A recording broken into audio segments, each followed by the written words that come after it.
쇼핑몰에 물건을 팔면 한 개 팔면 1,000원에서 3,000원 정도의 마진을 남깁니다. 정말 많이 남겼다 그러면 10,000원 정도 남겠죠.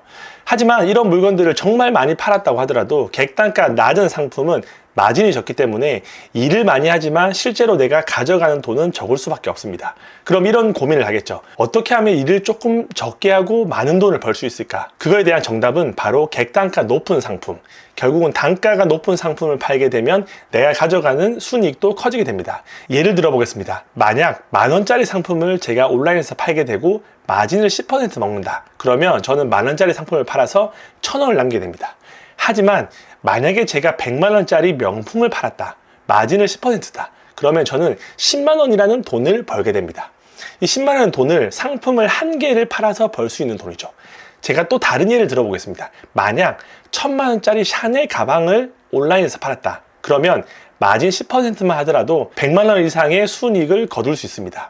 이런 식으로 쇼핑몰을 하다 보면 결국은 객단가 높은 상품을 찾게 되고 일은 적게 하고 순이익은 높은 방향으로 가게 될 수밖에 없습니다.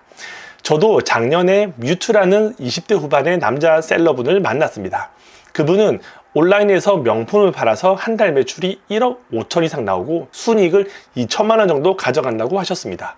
직원도 없고 사무실도 없고 혼자서 그런 매출을 만드는 걸 보고 어떻게 하면 1인 셀러로서 월 매출 1억, 순이익 2천만 원을 가져갈까? 라는 것들에 대해 호기심이 생겨서 그분을 만났습니다. 그리고 명품에 대한 전반적인 이야기를 듣고 저도 실제로 명품으로 온라인에 판매를 시작해 봤습니다. 그 결과 상품을 단 2개를 팔고 350만 원이라는 순이익을 거뒀습니다. 저뿐만 아니라 명품을 판매하는 사람들은 상대적으로 적은 인력과 적은 시간을 통해서 많은 돈을 번다는 것을 발견했지만 유튜브에서는 이런 이야기들을 하는 사람들이 거의 없습니다. 이번 시간에는 이제 뮤트 대표님을 모시고 어떻게 명품으로 돈을 벌 수 있는지 전반적인 내용들에 대해서 배워보는 시간을 가지도록 하겠습니다. 지금부터 명품 강의 시작할 건데 아마 이 강의를 보고 계신 분들 중에 쇼핑몰 사업을 하고 계시는 분들도 계실 테고 아니면 직장을 다니시는 분들도 분명히 계실 거예요. 근데 이제 명품으로 어떻게 도대체 돈을 번다는 거야 질문을 가지실 텐데 유튜브에 요즘 명품 강의, 명품을 팔아서 돈 번다는 이야기들이 엄청 많이 나오잖아요. 그래서 오늘은 싸게 사서 비싸게 파는 건지 아니면 어디서 물건을 가져오는 건지 아니면 구하기 힘든데 내가 직접 가면 구할 수 있는 건지 이번 시간이 지나면 어느 정도는 이런 명품 사업의 구조에 대해서 조금 이해하실 수가 있을 거예요. 그럼 어떻게 돈을 벌 수 있는지 알려드리도록 하겠습니다. 일단 명품 사업도 단계가 있어요. 사람들이 명품 사업이라고 하면 어떤 걸 어디서부터 시작해야 되는지 모르는 경우가 되게 많아요. 아무것도 모르는 상황에서 덜컥 명품을 도매로 공급받거나 쉽게 시작한다면 사기를 당하기가 딱 좋거든요. 사실 돈을 버는 것도 중요하죠. 근데 명품 사업을 시작하면서 저는 개인적으로 제일 중요하다고 생각을 하는 게 돈을 버는 것보다 일단 돈을 안 잃는 게 훨씬 더 중요하다고 생각을 해요. 그래서 초보일수록 안전한 브랜드를 먼저 다뤄야 돼요. 그래서 저는 항상 도매가 불가능한 브랜드, 이 도매가 불가능한 브랜드를 초보자일수록 먼저 시작해야 된다고 말씀을 드리거든요. 그럼 왜 이런 브랜드를 먼저 시작해야 되는지 궁금하시겠지만 이제 조금씩 뒤에서 더 자세히 얘기 드리겠습니다. 우선은 하이엔드 브랜드를 먼저 시작해야 하는구나 정도라고 생각을 하시고 강의를 들어주시면 좋을 것 같아요. 첫 번째로 도매가 가능한 브랜드들이 있고 도매가 불가능한 브랜드들이 있다고 말씀을 드렸죠. 첫 번째로 도매가 가능한 브랜드들은 스톤 아일랜드나 구찌나 프라다나 톰 브라운 이런 브랜드들을 의미를 해요. 그럼 도매가 불가능한 브랜드는 뭐가 있을까요? 샤넬이랑 에르메스, 고야드, 루이비통 이런 브랜드들이 도매가 불가능한 브랜드라고 말씀드릴 수 있어요. 그리고 흔히 우리는 샤넬, 에르메스, 고야드, 루이비통, 디올 같은 브랜드들을 하이엔드 브랜드라고 칭해요. 이제 지금 보이는 사진들은 샤넬 매장에서 볼 수 있는 제품들이에요. 이 제품들 중에 분명하게 수익을 낼 수 있는 제품들이 존재를 하는데 여기 PPT의 사진을 보시면 사진 속에 있는 제품들이 22개예요. 근데 제가 보기에 수익이 나는 제품들이 한 15개 정도는 충분히 넘는 것 같아요. 여기서 단 한 개만 잘 골라도 적게는 20만원, 30만원에서부터 많게는 50만원, 100만원까지 마진을 남길 수 있는 제품들이 많이 있습니다. 사실 이런 제품들 중에 어떤 제품이 마진도 높고 판매가 잘 되는지 미리 알고 있는 게 당연히 훨씬 좋겠죠. 매장에 갔을 때 이 제품이 딱 내 눈앞에 펼쳐졌을 때 그게 머릿속에 있으면 바로바로 돈이 더 많이 되는 제품들만 집어올 수 있으니까요. 또 판매가 안 되면 안 되잖아요. 그러니까 어떤 제품을 사야 되는지 또 절대 사면 안 되는지 확실하게 아는 게 당연하지만 제일 중요합니다. 여기 사진 한번 보실게요. 매장에 우연하게 딱 들어갔는데 이런 지갑들이 눈앞에 딱 있어요. 그러면 그 자리에서 한 50만 원씩은 버셨다고 생각을 하시면 돼요. 여기 왼쪽에 사진 2장 보이시나요? 검정 색깔 지갑. 오른쪽에는 이제 유색 지갑이 3개 정도 있어요. 근데 이 제품들 중에서 어떤 제품을 골라서 내가 구매를 하느냐에 따라서 내 마진이 30만 원이 될 수도 있고 50만 원이 될 수도 있고 100만 원이 될 수도 있어요.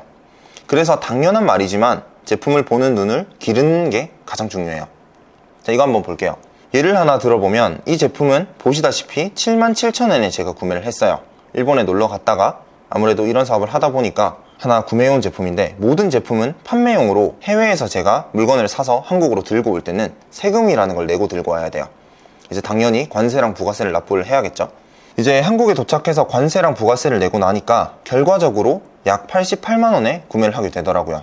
근데 이제 이 88만 원에 구매한 이 제품은 제가 예전에 146만 원에 판매했던 기록이 있었어요. 이제 경험도 있었죠. 인기가 있다는 걸 당연히 알고 있었고, 그렇기 때문에 이 88만 원이라는 지갑의 제품을 구매하는데 이제 거리낌이 없었죠. 수수료를 제외하고 나서 구매한 가격을 빼보니까 약 47만 원 정도의 마진이 남더라고요. 명품이라는 카테고리는 결국에 돈이 되는 제품을 구매하기만 한다면 이미 수요가 너무나도 넘치는 시장이잖아요. 샤넬, 에르메스를 사실 다들 못 가져서 못 사서 안달이지 너무 수요가 많기 때문에 판매하는 거는 사실 따로 걱정을 하진 않는 편인 것 같아요. 이 제품만 유독 그런 거 아니냐 할 수 있는데, 사실 이거보다 더한 제품들도 많아요. 왼쪽 사진에 있는 이런 제품 같은 경우에는 에르메스에 있는 미니 에블린이라고 하는 가방인데, 외장에서는 276만원 정도에 판매가 되는 제품이에요. 거래 가격은 400만원 중반에서 500만원 초반까지 이루어지고 있고요. 물론 가죽이 가지는 색상이나 이제 하드웨어, 컬러, 이제 금속의 색상에 따라 가격들이 500만원을 넘기도 하고 400만원 후반에 거래가 되기도 합니다. 오른쪽에 있는 지갑 보이시나요?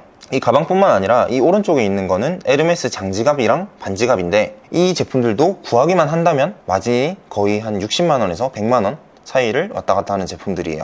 구매 가격에 70만원, 100만원 정도를 더 벌 수 있는 제품들인 거죠. 보시면 이건 공식 홈페이지에서 가격을 볼 수 있는 에블린 미니라는 가방인데 276만원에 판매하고 있고요. 거래가 되고 있는 가격은 컬러에 따라서 조금씩 다르지만 400만원 초반부터 500만원 초중반까지 형성이 되어 있습니다. 이렇게 판매돼서 이제 수수료를 제외한다고 하더라도 한 개에 100만원이 넘는 마진을 가져갈 수 있어요. 보시면 제품 하나하나의 단가 자체가 높아서 같은 마진율이라도 훨씬 더 돈을 많이 벌어 가실 수가 있습니다.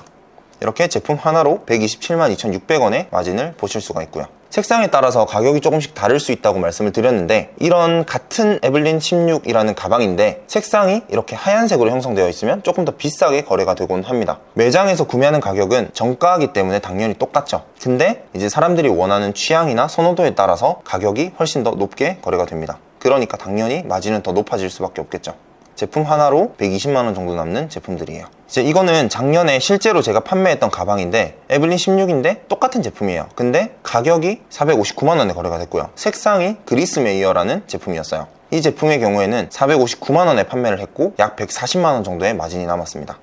근데 이런 제품들이 정말 많이 있어요. 이제 믿기지 않으실 수도 있는데 너무 많거든요. 샤넬뿐만 아니라 에르메스도 그렇고 루이비통, 디올, 셀린느, 이제 이런 브랜드들까지 합치면 엄청나게 많은 제품들이 존재합니다. 제가 지금 이런 강의에서 보여드리는 사진들은 잘 기억을 해두셨다가 혹시 매장에 가실 일이 있거나 해외에 나가실 일이 있을 때는 꼭 한번 매장에 들려서 찾아보시면 좋을 것 같아요. 지금 왼쪽에 보이는 사진 속에 에르메스 목걸이가 하나 보이실 거예요. 그 목걸이는 에르메스에서 가장 유명한 파바슈, 그 다음에 파바슈 미니라는 목걸이거든요. 만약에 놀러를 가셨다가 이거 하나만 구매해 오셔도 아마 하나당 한 50만원 정도씩은 경비를 아끼실 수가 있을 거예요. 만약에 두 분이서 놀러 가셔서 두 개를 구매했다면 100만원을 아낄 수 있는 거죠. 어떤 명품이 돈이 되는지 알고 명품 매장에 있는 어떤 나라를 놀러 가셔도 돈을 벌어오실 수가 있어요.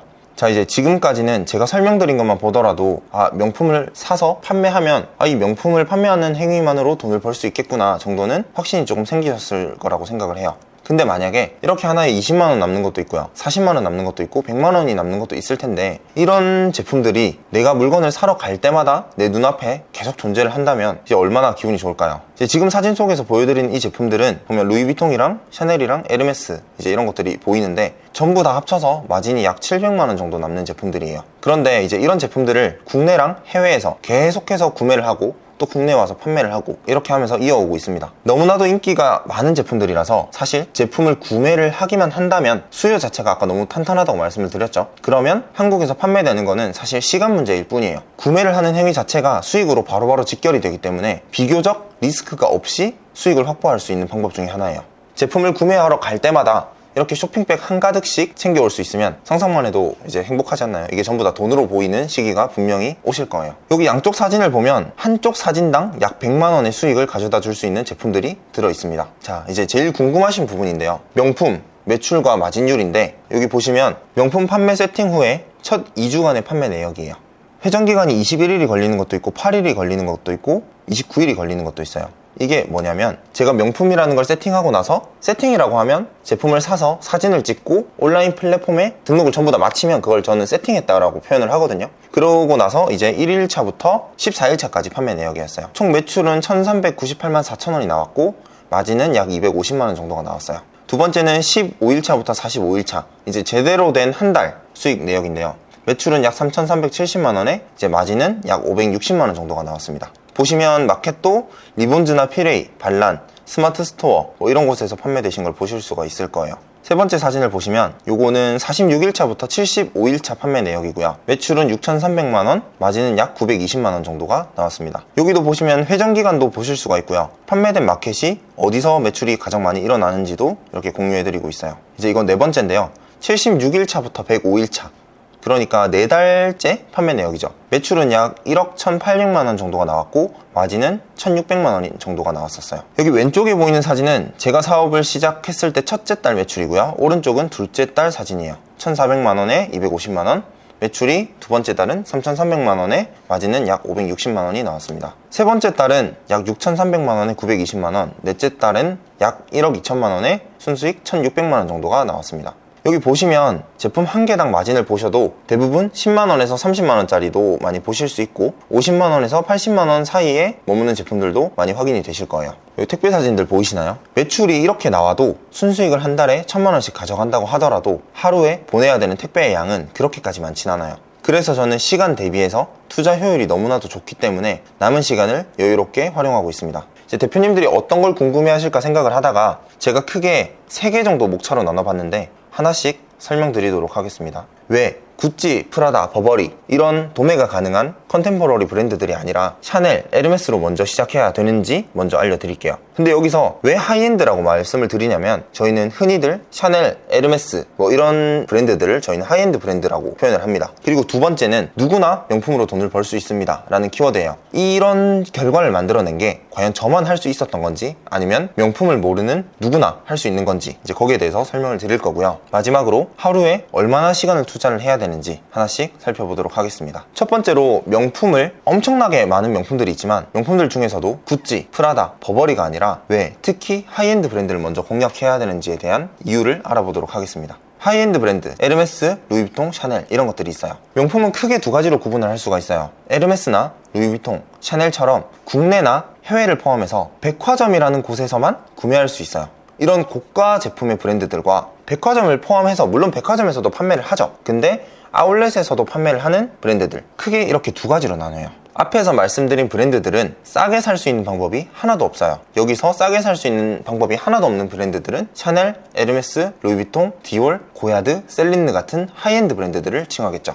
이런 브랜드들은 한국에서 100만원의 지갑을 판매를 하고 있다면, 예를 들어서 유럽에 가도 똑같이 100만원에 사야 되고요, 미국에 가도 똑같이 100만원에 살 수밖에 없는 브랜드들이에요. 근데 구찌 같은 브랜드들은요, 국내에서 100만원이면 해외에서 80만원, 아니면 능력에 따라 70만원, 60만원까지도 조금 더 저렴하게 구해올 수 있습니다. 이게 하이엔드 브랜드랑 그렇지 않은 브랜드들의 가장 큰 차이점이에요. 이제 국내랑 해외를 포함해서 백화점에서만 구매할 수 있는 브랜드는 제가 계속해서 말씀을 드리지만 샤넬, 에르메스, 고야드 이외에 몇 가지 브랜드들이 있다고 말씀을 드렸죠. 근데 이런 제품들은 아울렛에서는 절대로 구매가 불가능해요. 백화점 또는 부티크라는 곳에 가셔서만 직접 구매하실 수가 있습니다. 그렇다 보니까 수요는 항상 많아요. 수요는 너무나도 많은데 그거에 비해 공급이 항상 부족한 구조로 갈 수밖에 없겠죠. 여기서 핵심은 매장에서만 구매해야 된다는 거예요. 매장에서만 구매해야 되는 특성상 대량으로 제품을 구매할 수 있는 방법이 단 하나도 없어요. 그렇기 때문에 내가 가진 자본금이, 예를 들어서 대표님들이 가진 자본금이 1억, 10억, 뭐 100억이라고 하더라도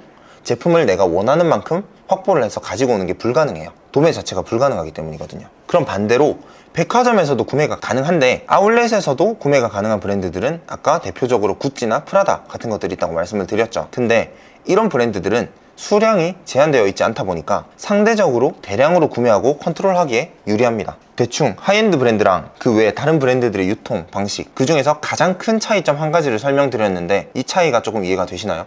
하이엔드 브랜드가 아닌 이런 구찌나 프라다 같은 제품들은 유럽에서 물건을 가지고 오게 되면 상대적으로 제품을 많이 공급받을 수 있다는 장점이 있어요. 그러면 제가 지금은 하이엔드 브랜드를 공략해야 되는 이유에 대해서 설명을 드리고 있죠. 대기업들에 비해서 우리는 상대적으로 자본력이 부족해요. 저 같은 사람들은. 이런 입장에 있는 사람들은 당연히 도매가 가능한 시장을 저는 피해야 된다고 생각을 합니다. 왜냐면 당연히 도매가 많은 양을 가지고 오면 가지고 올수록 어느 정도 가격이 낮아지는 효과를 불러올 수 있습니다. 그래서 가격 경쟁에서 충분히 유리하게 싸움을 가져갈 수가 있어요. 결국에 극단적으로 표현을 하면 제가 국내에 있는 롯데아울렛과 싸워야 하는 상황이에요. 물건을 살 때 많이 사면 어떤 게 가능하죠?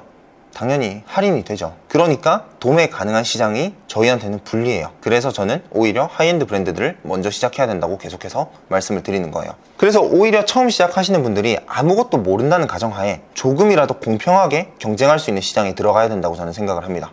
즉 많이 들고 오면 이제 사입 비용이 증가하고 매입 단가가 감소하기 때문에, 그러면 당연히 제가 만약에 10억이 있다 그러면 당연히 도매가 가능한 브랜드를 먼저 들어갈 수 있지만 저는 그렇지 않았기 때문에 오히려 소자본으로 시작할수록 하이엔드 브랜드를 먼저 시작해야 된다라고 말씀을 드리고 싶습니다. 명품 브랜드들은 일단 하나의 기업이죠. 그렇기 때문에 공급을 많이 하지 않으면서 희소성을 지키면서 매년 이익을 내기 위해서 어떻게 보면 가격 인상을 계속해서 할 수밖에 없어요. 어쨌든 얘네들도 기업이기 때문에 가격을 계속 올려서 많이 팔아서 마진을 많이 올려야 되잖아요. 근데 명품 브랜드들은 결국 물건을 파는 회사잖아요. 이 회사가 돈을 벌려면 어떻게 해야 될까요? 많이 팔던지 아니면 비싸게 팔던지 둘 중 하나를 선택을 해야겠죠. 근데 이 명품 회사는 희소성이라는 게 굉장히 중요하기 때문에 물건을 막 찍어내게 되면 이 희소성이 사라지고요. 사람들이 아이러니하게도 많이 구매를 하지 않습니다. 그래서 이 사실을 누구보다 잘 알고 있는 브랜드들이기 때문에 일부러 가격을 의도적으로 인상하면서 물량을 조절하는 거예요.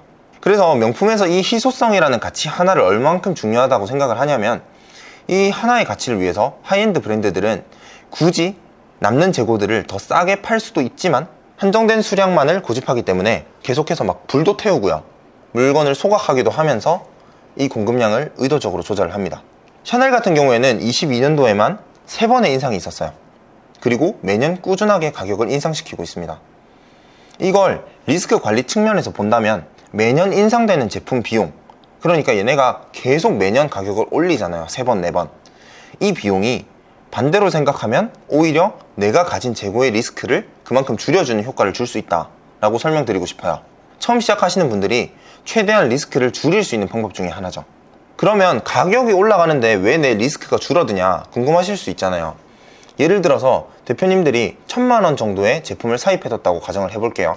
근데 내가 너무 바쁘고 아무런 활동을 못했어요. 판매를 위한. 근데 1년이 지난 사이에 이 가격이 3번을 인상을 해서 30%가 올라간 거예요. 그럼 나는 똑같은 제품을 가지고 있는데 이 제품의 가격이 1300만 원이 된 거죠. 나는 아무것도 하지 않았는데 1300만 원까지 올라간 거예요. 근데 이 제품들의 명품 브랜드들의 특징이 뭐냐면, 한 제품이 클래식한 제품을 구매를 했다고 하면 이 제품이 디자인이 휙휙 바뀌지 않아요. 그래서 내가 6개월 지나고 1년 지났을 때 이 제품을 판매를 하더라도 이미 30%가 올랐기 때문에 1년이 지나서 나 이 사업 못하겠어, 안 할 거야 하더라도 나는 적어도 내가 구매했던 가격은 받을 수 있고요. 이걸 10% 마진만 붙여서 1100만 원에 전부 다 판매를 한다고 하더라도 충분히 판매가 가능하다는 말씀을 드리고 싶습니다. 그리고 또 항상 수요가 공급에 비해서 훨씬 많다고 말씀을 드렸잖아요. 그래서 정말 이상한 것만 사지 않는다면 원하는 순간에 현금으로 빨리빨리 바꿀 수 있는 황금성이 뛰어납니다. 이 사진 속 기사를 한번 보실게요. 이 사진 속 기사는 2011년도 기사예요. 샤넬은 이미 10년 전부터 지금까지 매년 조금씩 인상을 해왔습니다. 아마 앞으로도 계속해서 그렇게 할 거예요. 평균적으로 매년 인상되는 비용이 20%나 돼요. 반대로 말하면 내가 매년 시작할 수 있는 비용, 내가 명품 창업을 생각을 했다면 내년에 해야지, 내후년에 해야지 미룰수록 1년에 20%씩 창업 비용이 증가한다는 걸 의미하기도 하죠. 만약에 5천만 원 정도 샤넬 제품을 재고로 가지고 있다면 1년 후에 내 재고는 6천만 원이 될 거고요. 자연스럽게 내 제품의 재고 자산이 20% 증가했다고 볼 수 있겠죠. 이래서 샤테크라는 말이 계속해서 나오고 있는 거예요.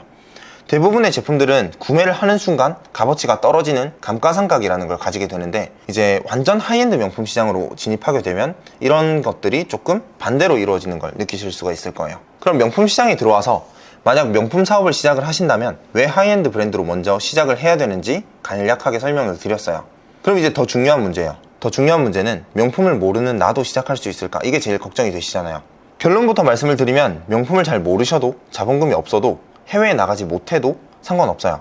관심만 있고 해보고 싶으면 각자 상황에 맞춰서 진행할 수 있는 방법들로 시작하시면 됩니다.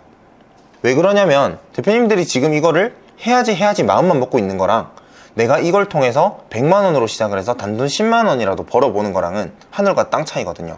어마어마하게 큰 차이가 있기 때문에 엄청나게 큰 목돈을 모아서 시작하면 오히려 더 위험할 수도 있어요. 지금 가진 한도 내에서 이 명품이라는 아이템으로 수익을 내는 경험을 해보시는 게 가장 중요하다고 생각을 합니다. 그러면 처음 시작을 아무것도 몰라도 하이엔드 브랜드로 시작해야 된다는 말을 제가 계속해서 드리고 있어요. 다른 수많은 브랜드들을 전부 다 공부해야 되는 게 아니라 하이엔드 브랜드, 특히 샤넬, 에르메스, 루이비통, 처음에는 이거 3개만 충분히 공부하셔도 괜찮아요. 이제 어떤 게 잘 팔리는지, 어떤 게 잘 팔리지 않는지, 어떤 걸 사야 되는지, 사면 안 되는지와 같은 공부만 간략하게 하면 되기 때문에 공부를 한다면 충분히 시작하실 수가 있습니다.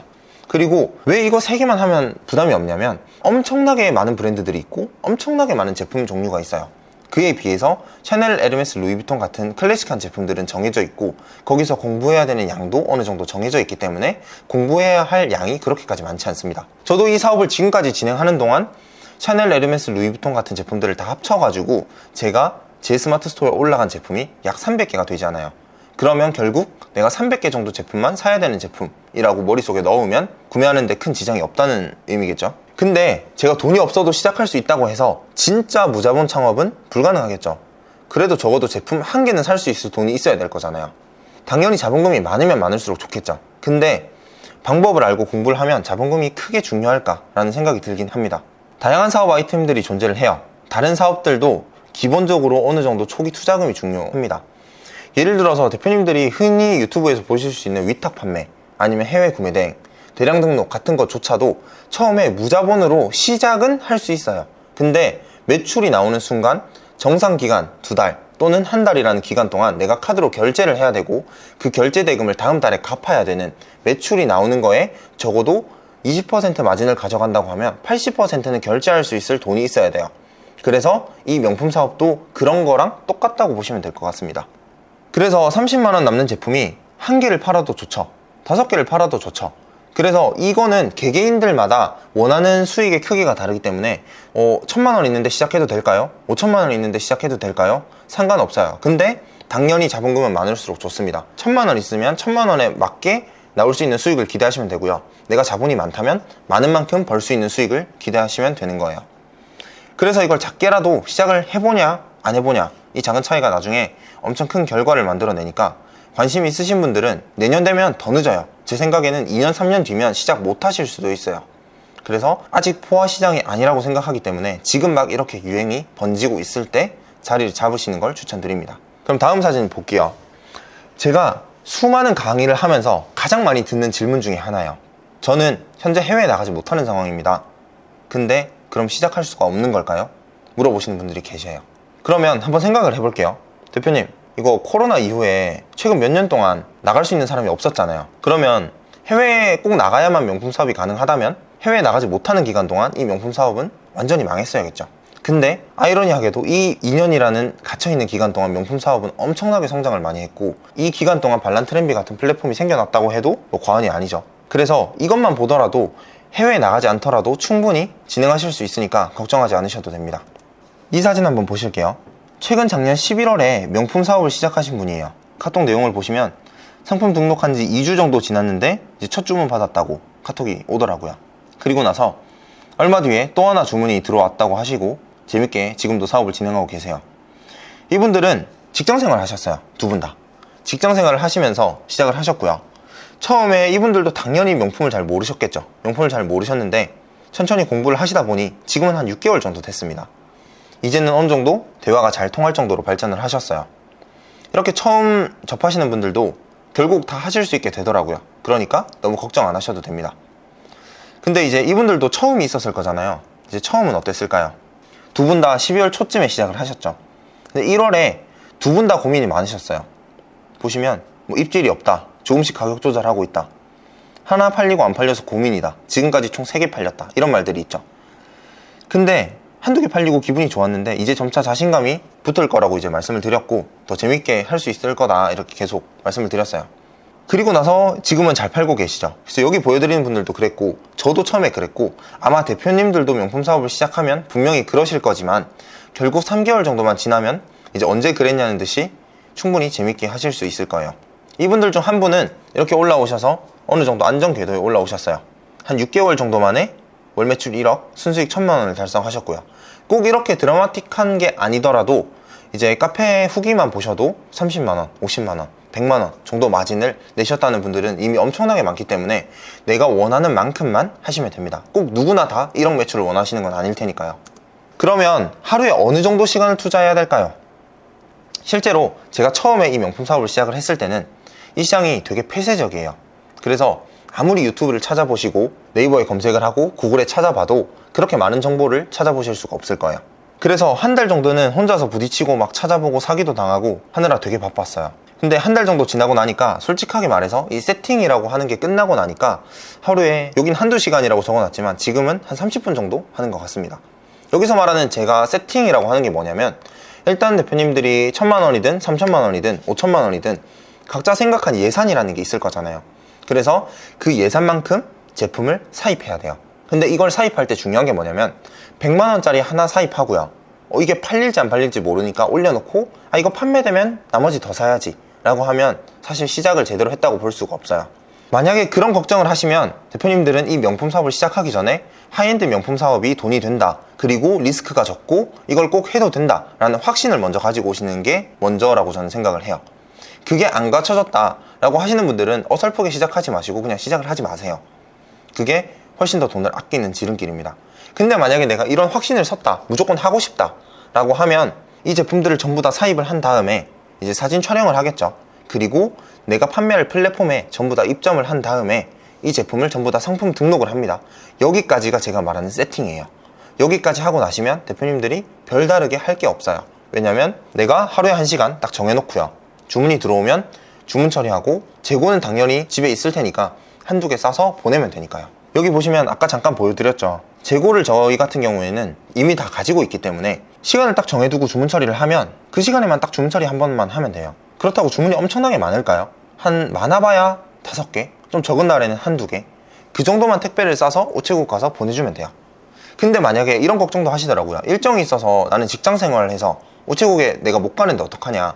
그러면 요즘은 방문 수거 서비스가 되게 잘 돼 있거든요. 그래서 우체국 같은 경우도 돼 있고 뭐 한진택배, 롯데택배 다 가능한 걸로 알고 있어요. 수거 접수만 하면 집 앞에 가지러 오기 때문에 그런 거는 이 사업을 하는 데 있어서 아무 걱정을 하실 필요가 없다라고 말씀드리고 싶습니다. 여기 다음 사진 보시면 명품이라는 카테고리를 판매를 하긴 하지만 주문이 많이 들어올 때는 이렇게 같은 날 하루에 뭐 5개, 6개, 7개, 8개까지도 들어오기도 합니다. 근데 사실 대표님들이 이 주문이 많다고 생각을 하실 수 있지만, 이 택배라는 거를 한번 포장하려면 이거 주문 다 포장하는데도 많이 잡아서 1시간이면 충분히 하거든요. 그래서 이 택배 싸는 시간만 하면 솔직히 1시간 정도면 충분합니다. 근데 여기서 내가 이 명품이라는 사업을 조금 더 본격적으로 하려면 공부를 하거나 연구를 하는 시간이 추가가 되겠죠. 결국 명품 사업은 내가 투자하는 시간 대비해서 내 시간을 자유롭게 레버리지를 할 수 있기 때문에 엄청나게 효율이 좋은 이커머스 사업 중에 하나라고 저는 생각을 합니다. 그래서 사실 저도 온라인 사업을 되게 여러 개 진행을 했었어요. 제 블로그에 와서 보시면 제가 해외 구매 대행부터 시작해서 위탁 판매, 대량 등록, 이제 모든 걸 진행을 했지만 결국 최종으로 종착지는 명품 사업으로 하게 된 가장 결정적인 이유가 이 시간을 내가 마음대로 쓸 수 있다라는 장점 때문이라고 보시면 될 것 같습니다. 그래서 이제 여기까지 이 명품 사업에 대해서 궁금해 하실 만한 내용들에 대해서 간단하게 3가지 정도 다뤄봤고요. 여기까지 보시고 명품 사업에 조금 흥미를 느끼셨다 하시는 분들은 저희 돈품사 카페에 오시면 더 많은 후기와 정보들을 찾아보실 수 있으니까 여기 카페 링크 클릭하셔서 방문하시면 좋을 것 같습니다.